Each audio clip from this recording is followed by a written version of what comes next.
A Daughter of the Samurai. Chapter 28. Sister's Visit.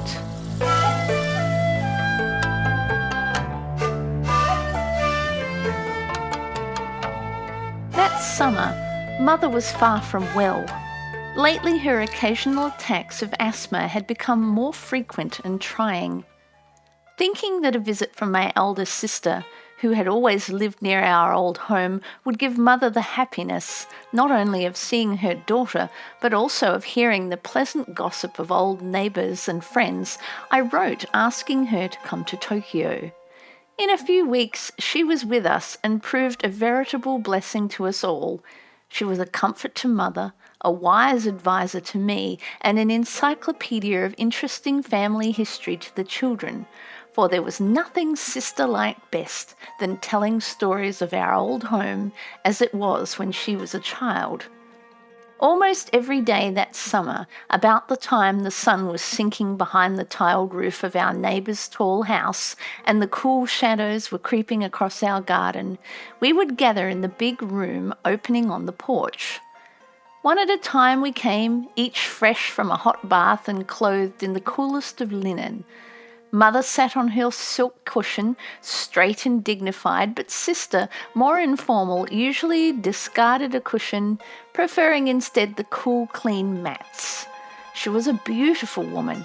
I can see her now, slipping quietly into her place, the suggestion of a wave in her shining widow-cut hair and her sweet face seeming to be only waiting for an excuse to break into one of her gentle smiles. Between sister and Mother were the children. Her nano's fingers always busy shaping bits of gay silk into a set of bean bags or cutting out a paper doll for her Chio, who, gazing with loving admiration at her sister, sat with her own dear lazy little hands folded on her lap. This was our hour to spend in talking of the small happenings of the day, school successes and trials, incidents connected with home affairs, and stray items of the neighbourhood gossip. But almost inevitably, the conversation would eventually drift into a channel that called forth from someone the familiar, "Oh, isn't that interesting? Tell us about it," or "Yes, I remember. Do tell that to the children." One afternoon, Mother mentioned that the priest had called that day to make arrangements for a certain temple service called For the Nameless that was held by our family every year. "Why is it called For the Nameless?" asked her nano. "It has such a lonesome sound." "It is a sad story," replied Mother, "a story that began almost 300 years ago and has not ended." "How could Kikuno's story have anything to do with the little room at the end of the hall?" I asked abruptly, my mind going back to the half-forgotten memory of a door that was never opened. "It didn't happen in that house." "No, but the whole room was built right over the haunted spot," replied Sister. "It is true, Honourable Mother, that after the mansion was burned, someone planted chrysanthemums in the garden, and soft, mysterious lights were seen floating among the flowers." Her nano had dropped her sewing into her lap, and both children were gazing at Sister with eager, wide-open eyes.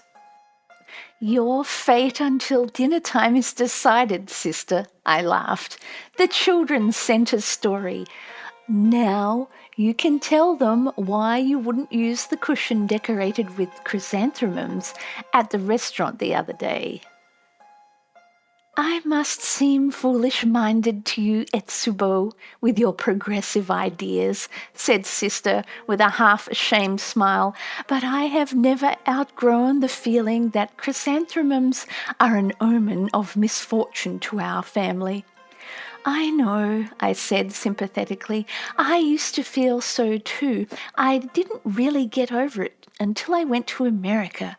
The name Mary is common there as Kiku is here, but I had associated it only with the sacredness and dignity, for it is the holiest name for a woman in the world. Some people even pray to it, and when one time just after I went to America I heard a shopwoman call roughly, "Mary, come here," and out ran a ragged child with a dirty face, I was astounded. And a neighbour of ours had an ignorant servant girl by that name. It was a shock at first, but I finally learned that association is a narrow thing. When we apply it broadly, the original feeling does not fit. "People learn to forget when they travel," said Sister quietly, "but as far back as I can remember, no chrysanthemum flower was ever brought into our house. No chrysanthemum decoration was ever used on our screens, our dishes, our dresses, or our fans. And with all the pretty flower names in our family, that of Kiku, chrysanthemum, has never been borne by an inugaki. Even a servant with that name was never allowed to work for us unless she was willing to be called something else while she lived in our house." "Why? Oh, do tell us about it," pleaded both children. So again I heard the story, familiar from childhood, but changing continuously in its significance as I grew older, until it became fixed in my mind as the hero tale of a brave old samurai who represented the double virtue of a great and tender love combined with the hard, cold strength of loyalty to duty. This ancestor of mine was lord of our family during the period when it was a government requirement that men of his class should have 2 handmaids. This was to guard against the possibility of there being no heir, that being an unspeakable calamity to people who believed that a childless family meant heavenly annihilation.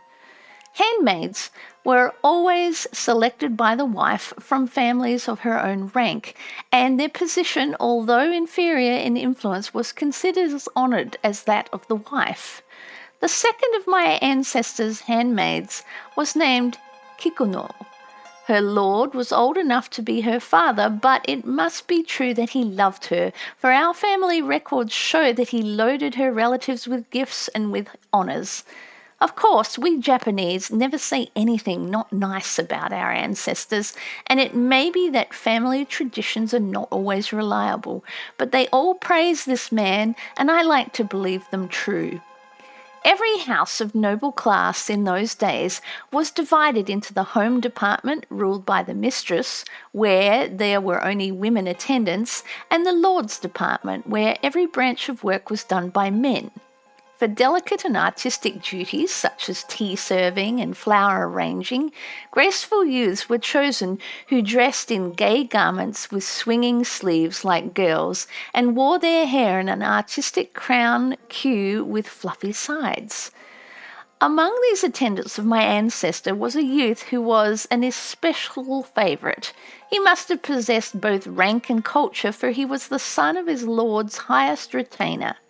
Although the departments of the lord and the mistress were entirely separate, there was a daily passing back and forth on formal errands, and also many gatherings for duty or for entertainment, in which both men and women took part.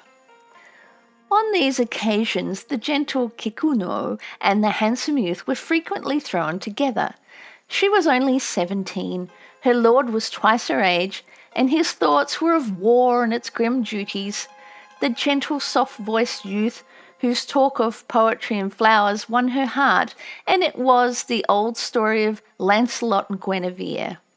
We have no reason to believe that any real wrong was in the heart of either, but a Japanese girl was taught from childhood to subdue self, and when she married, and to become a handmaid was one type of marriage, she was expected to live with no thought of self at all.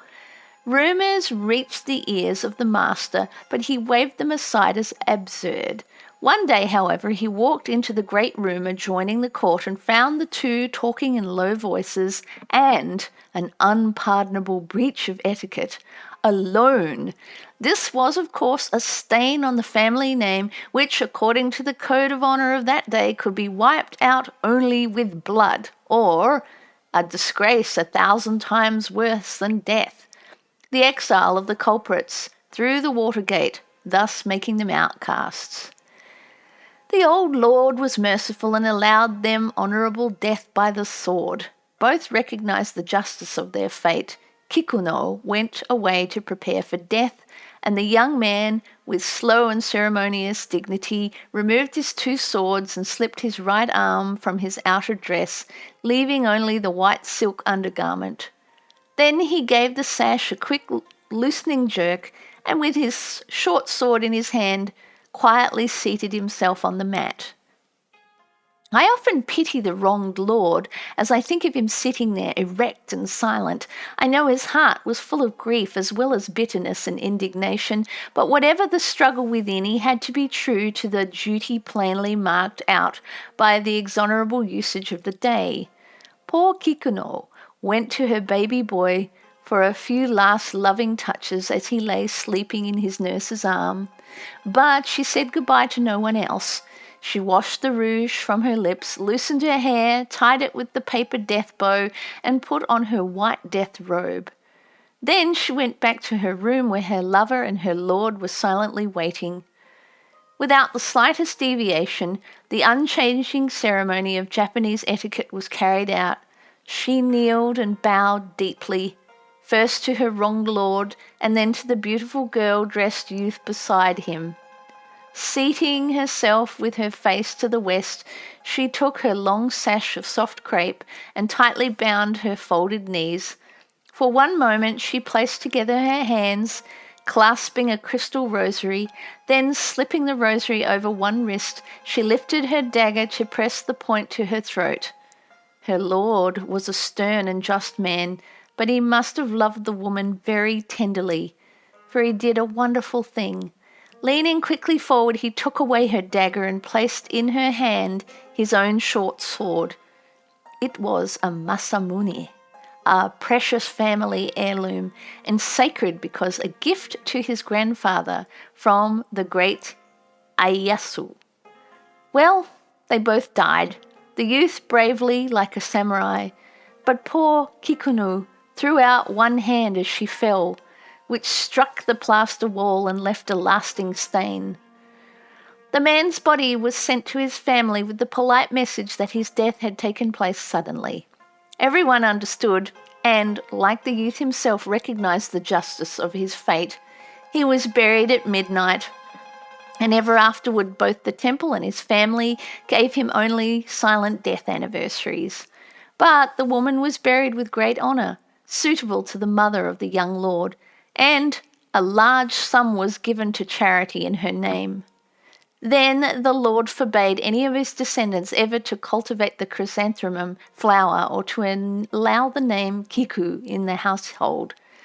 The baby, whose frail mother had robbed him of his birthright, was sent away, for no stain must descend to the next generation, and a latter-born little one carried on the family name. The blood-stained room was closed, and until the burning of the mansion above 200 years later was never opened. When my father rebuilt his ruined home, many of the relatives urged him to leave open space above the site of that room, but he refused, saying that the kindly spirit of living friends had taught him to believe in the kindly spirit of the dead. My father was a very progressive man for that day. But the servants never forgot. They said the new room had on its plaster wall the same faint dark stain of a wide-open hand that was on the wall of the old. And so many ghostly stories were told that finally, for purely practical reasons, my mother was obliged to close this room also. The little son of Kikuno became a priest who, in later life, built a small temple on Cedar Mountain. It was so placed that its shadow falls over a lonely, nameless grave by a statue of the goddess of mercy. But the memory of love and pity cannot die.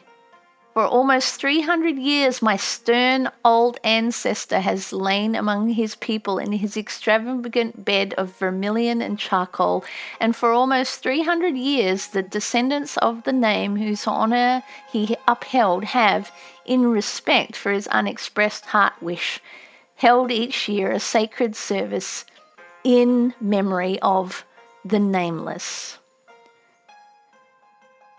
Chapter 29. A Lady of Old Japan. One afternoon, Sister and I were sewing in my room when Hanano came in. It was warm weather and the paper doors had been lifted off so that the entire fronts of the room facing the garden were open.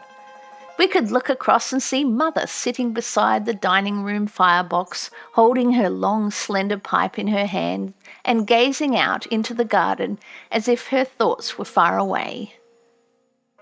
"Mother is happy in this home," said Sister. "Her face has the calm, peaceful look of the august Buddha."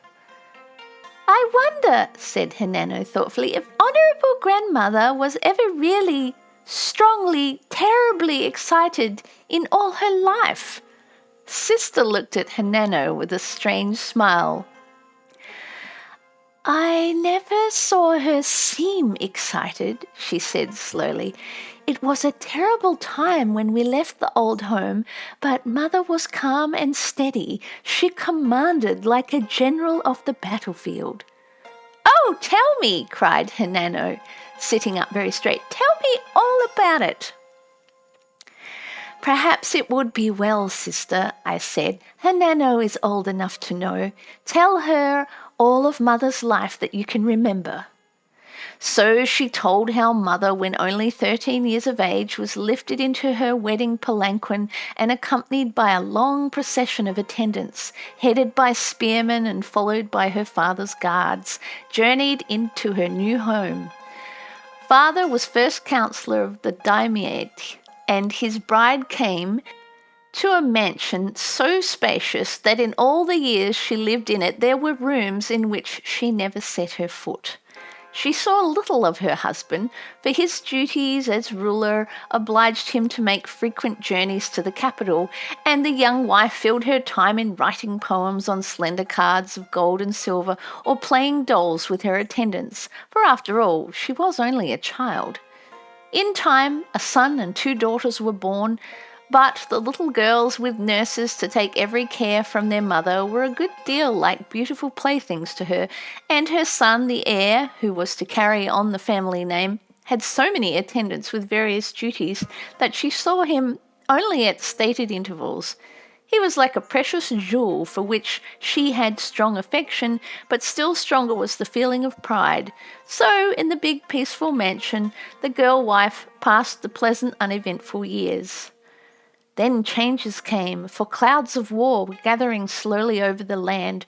Her husband gradually told her of many important things, and one day he left home on a mission that filled her heart with dread. She was not far out of her teens, but she knew the duties of a samurai's wife, and with suddenly awakened womanhood she called her son's tutor, and they disguised in shabby clothing her small son, whose life as heir would be forfeit if his father came to harm, and sent him in the care of faithful Minota to the protection of our ancestral temple on the mountains. Then she waited while every day the clouds grew more threatening. One dark, rainy night there came a warrior to her home bearing the tidings that father was a prisoner and on his way to the capital. Near the midnight toll of the temple bell, he would pass the road at the foot of the mountain, and she would be permitted an interview. She looked at the messenger steadily. If there should be treachery, what would become of her son? "Are you a samurai?" she asked. Solemnly the man put his hand to the hilt of his sword. "I am a samurai," he answered. "Whether friend or enemy," she said, "if you are a samurai, I will trust you." Though she believed him, those were dangerous days, and so she washed her hair and put on her death robe, covering it with an ordinary dress. Then, slipping her dagger into her sash and binding her faithful servant Yoshita to be loyal to his young master, whatever happened, she told the messenger she was ready. Through the rain and the darkness they went, the warrior, his wet armour shining in the lantern light, followed by Mother in her hidden death robe. They passed through empty streets and along narrow paths of lonely rice fields until finally they came to the road which curved around the foot of the mountain. There they waited. Presently, lights came swaying through the darkness and they could hear the dull, soft thuds of trotting carriers coming nearer and nearer, then to a stop. A palanquin covered with a rope net was rested on the ground, a warrior on each side. The carriers stood back. Mother looked up and saw Father's pale face gazing at her through a small square window. The crossed spears of the warriors were between them. There was a moment's silence. Then Father spoke. "My wife, I trust you with my sword." That was all. Both knew that listening ears were eager for words of the son. Mother only bowed, but Father knew that she understood. The reed screen was dropped before the face of the prisoner. The warriors shouldered their spears, the carriers lifted the poles of the palanquin to their shoulders, and the little procession passed on into the darkness. The guide she had trusted raised his bowed head and turned towards the rice field, and poor Mother followed, carrying with her the knowledge of a sacred trust, for those few words from Father's lips meant, "Death is before me. I trust you, the son who will continue the name of Inagaki and thus ensure the heavenly salvation of hundreds of ancestors." Again, poor Mother bore the heavy burden of anxious uncertainty until one autumn night when a messenger brought word that the plain was full of soldiers marching towards Nagaoka. For that she had been waiting, so calm and fearless, she commanded that the entire house be arranged as for honoured guests. The most treasured roll pictures were hung, the rarest ornaments placed on tokonomas. Then the retainers and servants were ordered to leave by the rear gateway and to scatter in various directions. Sister was only a child of 7, but she remembered every detail of that awful night. She and little sister were awakened by frightened nurses and hurried into dress and sash. For even in their haste and horror, the sash, emblem of virtue to every Japanese girl, could not be forgotten by the trusted servant of a samurai family, and taken part way up the mountain to wait in the darkness for Mother, coming more slowly with Honourable Grandmother and 2 manservants. Sister smiled faintly as she told our Honourable Grandmother, and Mother looked up as they came up the narrow path disguised as farmers.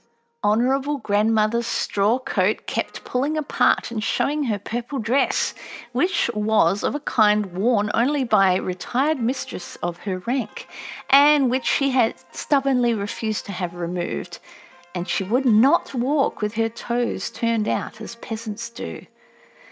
Leaving Honourable Grandmother with them on the mountainside, Mother went back to the mansion with Yoshita. They could see the two carrying torches of twisted paper as they passed from point to point, Yoshita piling straw and Mother lighting with her own hands the fires to destroy her home. Honourable Grandmother sat perfectly quiet, gazing straight before her, but the servants knelt on the ground, swaying back and forth, sobbing and wailing, as servants will. Then Mother, with dishevelled hair and smoke-stained face, came toiling up the path, and by the pale light of the early dawn the 2 little girls were dressed in servants' clothes from the bundle on Yoshita's back, and the nurses were told to take them in different directions to places of safety. Servants were trustworthy in those days. To each was given a dagger with orders to use it in case capture was inevitable. Those crested daggers are still held as treasures in the families of the faithful nurses. Sister said it was a long time before she saw Mother again. Her nurse took her to a farmer's family where she dressed and lived as they did, and her nurse worked in the rice field with the farmer's wife. Every night after her bath she was rubbed with a brown juice squeezed from wild persimmons, for castle people are lighter than peasants, and was told to talk like the children she played with. She was treated like the others in every way except that always she was served first. "I know now," explained the sister, "that the farmer suspected who I was, but we were in one of the districts where father had bestowed upon the headman the privilege of owning 2 swords, and so we were not betrayed. Little sister was in a similar place of safety." In the meantime, Honourable Grandmother and Mother, in the care of Yoshita, all wearing the dress and wide drooping hats of peasants, had been wandering from place to place, sometimes living in the mountains, sometimes in a farmer's family, and sometimes for a few weeks finding refuge in a temple. More than 2 years this dreadful time lasted, always hiding, always hunted. For though father was a prisoner and his cause lost, conquest was not complete until the enemy had extinguished forever the family and name. "At last," sister went on, "mother came to the farmhouse where I was. She looked so thin, so brown and so wild that I didn't know her and cried out. That night Minota brought brother. He told us that the priest, in order to save the child's life, had given him up, and for several months he had been a prisoner with father. Both had been very near the honourable death, but a message that the war was ended and all political prisoners were pardoned had saved them. Brother seemed to have almost forgotten me and would not talk much, but I heard him tell mother that one day, when soldiers were seen coming up the mountain, the priest had put him in a book chest and, covering him with rolls of sacred writings, had left the cover off and seated himself beside it as if arranging papers. Brother said that he heard rough footsteps and falling furniture, and when all was quiet and he was lifted out, he saw that spears had been thrust through the closed chests, standing in a row with the one where he was hidden. The next day, mother had gathered her family together and Yoshita found a place where they could live. Then father came. In a modest way, life began all over again. "So you see, Hanano," said sister, "your grandmother's life has not always been full of peace." "It was a wonderful life," said Hanano in a tone of awe. "Wonderful and terrible, but honourable grandmother did things. Oh, she did things." I looked at the lithe young body held so straight, at the uplifted head and the tightly clasped hands. She was very like mother, one generation removed from the ancient pride and rigid training, one generation ahead of the coming freedom, living, alas, in the sad present, puzzled, misunderstood and alone. Sister remained with us through the autumn and into the winter. I shall always be doubly thankful for her visit, for those weeks were mother's last with us, and they were happy ones. The long talks, when she and sister lived over the old days, were like those of friends rather than mother and daughter, for there was only 14 years between them, and sister was an old-fashioned in many ways as mother.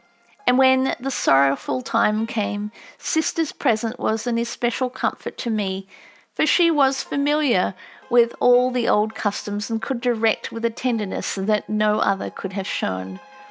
On our sad journeys to the temple, as we followed the death cargo, swaying on the shoulders of the servants, my thoughts went back to another day long before, when I, a child of 11, walked in a procession of mourning friends, my little hands clasped tight about the tablet bearing my father's name.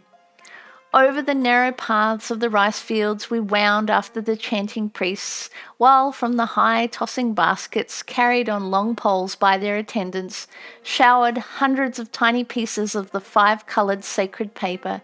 They filled the air with clouds of soft colour, floating and mingling as they drifted downwards to settle gently on the straw hats and white robes of the mourners.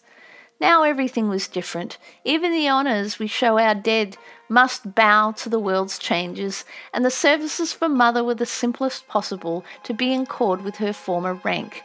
But she had requested that, in addition to the rites for herself, there should be held the ceremony for the nameless.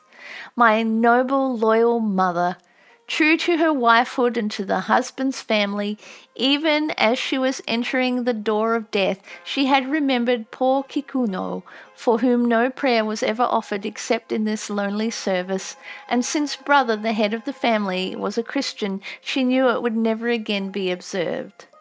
All through the calm and peaceful intoning, beneath which sounded like a rhythmic thrum of the wooden drum, my mind was on my gentle mother's life of unswerving duty to her highest belief, and I wondered what power had kept her so strong and true. Then, dully, I became aware that the soft music was melting into a weird and mournful chanting that carried my thought to the hopeless soul who had lost the way to heaven because of her great sin. And so, once more, the descendants of the name she had dishonoured sat lowly bowed, while the priest chanted the prayer that help be given to guide the wanderer on her lonely path. When we came to the pause in the music, where the high priest chants the arrival of the dead at the gates of heaven to present the plea for mercy, the priests raised their cymbals above their heads and, bringing them slowly together, clashed a long, quivering accompaniment to the soft, muffled beat of the wooden drum. Before my misty eyes, the swinging sleeves made a blur of purple, scarlet, and gold, and listening to the wailing and pleading prayer that had, for almost 300 years, winged its way through the curling incense, I wondered if the long-remembering God of vengeance would not, if only in pity for Mother's unselfish faithfulness, grant this last plea for the erring one of long ago. At the temple door I made my last bow to my mother's dear body, and with a heavy ache in my heart stood watching the swaying cargo with its curving roof and gilded lotus blossoms as it disappeared at the turn in the road leading to the cremation grounds. Then we returned to the lonely home, and for 49 days the candles burned and the incense curled its fragrant way through the carvings of the little white wood shrine. On the last night I knelt in my mother's old place and breathed the Christian prayer to the God who understands. Then I slowly closed the gilded doors upon my prayer, believing sincerely that my mother's journey had ended in peace, and that wherever she was or whatever she might be doing, she was faithfully taking her part in God's great plan. My minister was sorely troubled that I should have observed these last Buddhist rites unnecessarily after my mother had passed beyond the knowledge or the hurt of their neglect. I told him that, had I died even one day after I became a Christian, my mother would have been faithful to the minutest detail in giving me the Christian burial that she believed would satisfy my heart, and that I was my mother's daughter. Influence? Yes. The influence of loyalty, sympathy, understanding, all of which are characteristics of our Father, hers and mine. End of part 15. If you are enjoying these audiobooks, you could really help this channel by subscribing. Please let your friends know that these stories are available also for their listening pleasure. Thank you.